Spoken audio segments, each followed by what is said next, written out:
मी सध्या सिद्धिविनायक मंदिराबाहेरून हा आढावा घेतोय। अंगारकी संकष्टी चतुर्थी निमित्त खरं तर मंदिर परिसरात विशेष व्यवस्था आणि नियोजन जे ते केलेलं आहे। पुरुषांसाठी महिलांसाठी वेगळ्या रांगा जे आहेत या ठिकाणी तयार करण्यात आलेल्या आहे आणि आपण जर पाहिलं तर पहाटेपासूनच भाविक भक्तगण जो आहे तो या मंदिरात बाप्पाच्या चरणी नतमस्तक होण्यासाठी जो आहे तो दाखल होताना आपल्याला पाहायला मिळतोय। खरं तर पहाटे 3 वाजल्यापासून जे ते मंदिर सुरू झालं होतं आणि भाविकांची रीघ तेव्हापासूनच लागली होती आणि आता आपण जर पाहिलं तर विशेष नियोजन या ठिकाणी करण्यात आलेले आहे।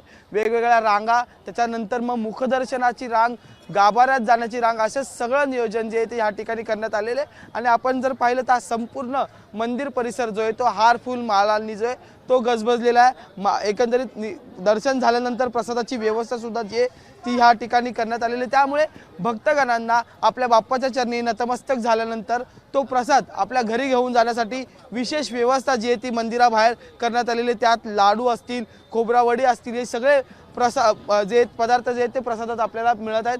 त्यामुळे आता अंगारकी संकष्टी चतुर्थी निमित्त संपूर्ण ठिकाणी जे ते एक आनंदमय आणि भक्तिमय वातावरण झालेलं आपल्याला पाहायला मिळते आणि पहाटेपासूनच ही सगळी भक्तगण मंडळी जी आहे ती बाप्पाच्या चरणी नतमस्तक होण्यासाठी आलेली आपल्याला पाहायला मिळत आहेत।